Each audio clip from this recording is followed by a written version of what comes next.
Hello everybody and welcome to today's Tyde Talk, where we discuss the perk Decisive Strike. This would not be the first time I bring up this topic, as we've talked about it in a prior Tyde Talk on the history of Decisive Strike.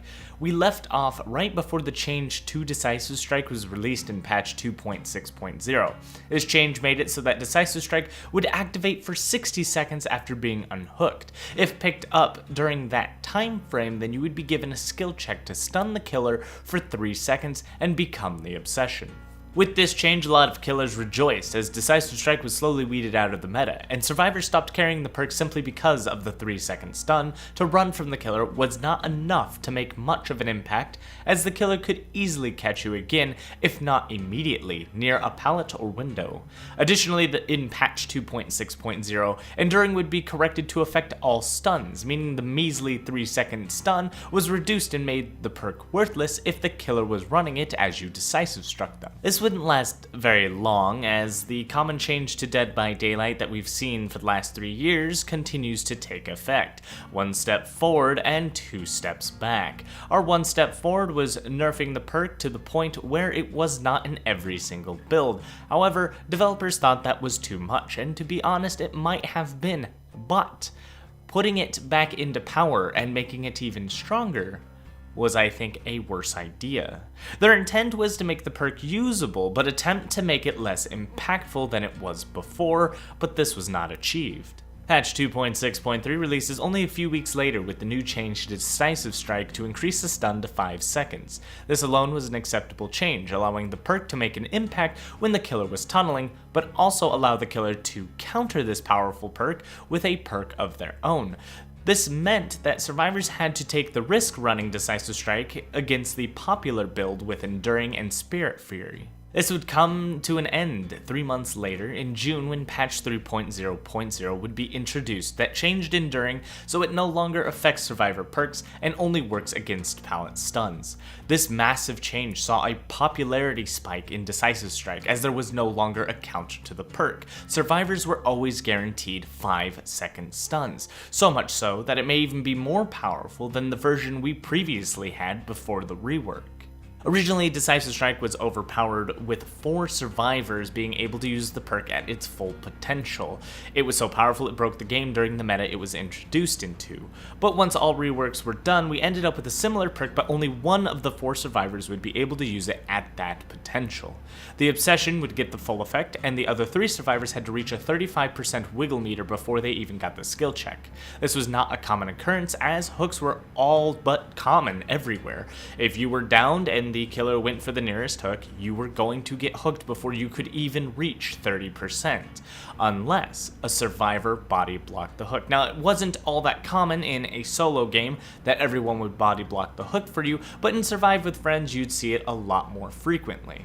Even the obsession could be screwed out of their Decisive Strike if they were too close to a hook, as it still took time for the skill check to appear. Unlike today's version, you had to wait until you were fully picked up before the skill check even showed up. Then you would have a brief moment of time where you had to try to hit the skill check, but if you were too close to the hook, even if you hit it, you could still be hooked.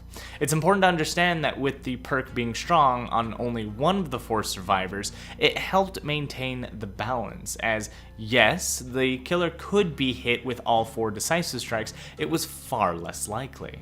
And that's where the 2 steps back comes in. Though originally the nerf was a great idea, 1 step forward, the changes they made over the last few months not only undid what the nerf was meant to do, 1 step back, but then they buffed it beyond its previous state, a 2nd step back. All 4 survivors now have the ability to land Decisive Strike for a 5-second stun.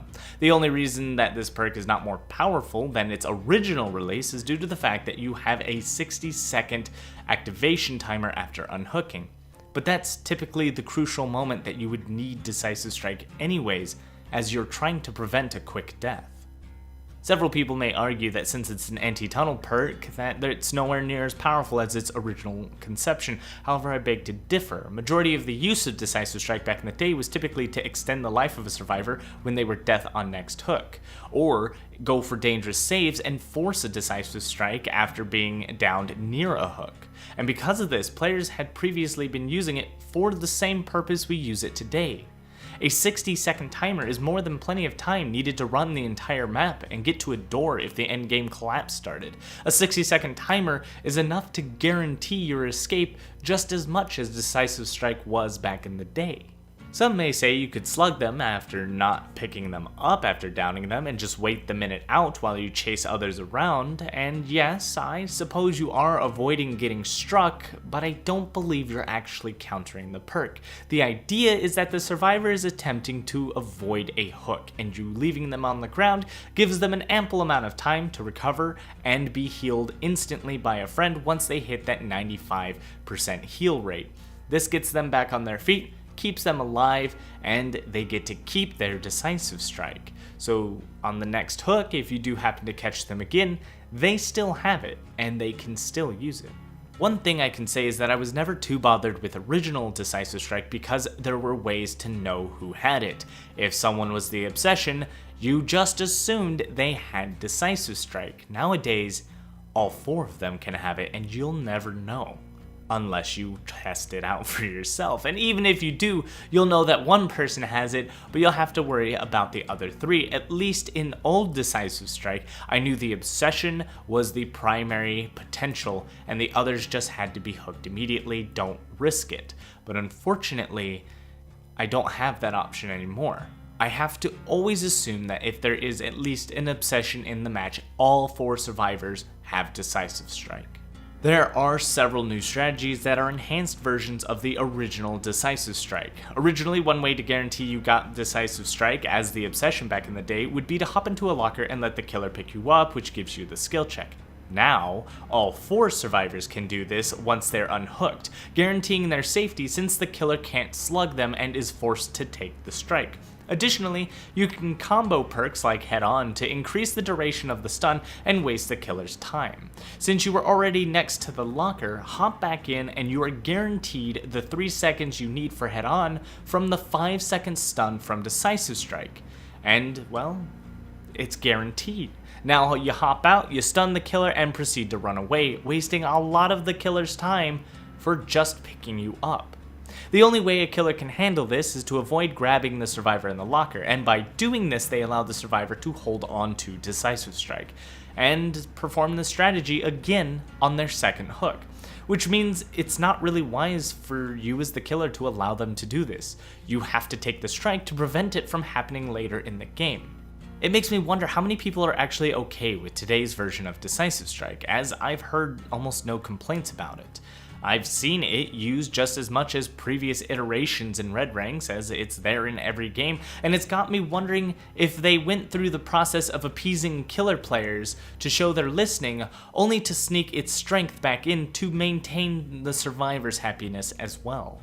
It wasn't until a few streams back that I came to realize the perk's current strength, because I did leave the game for a bit while the perk was regaining its strength. I left the game when Decisive Strike was supposedly at its lowest, and I came back to see that it's stronger than before.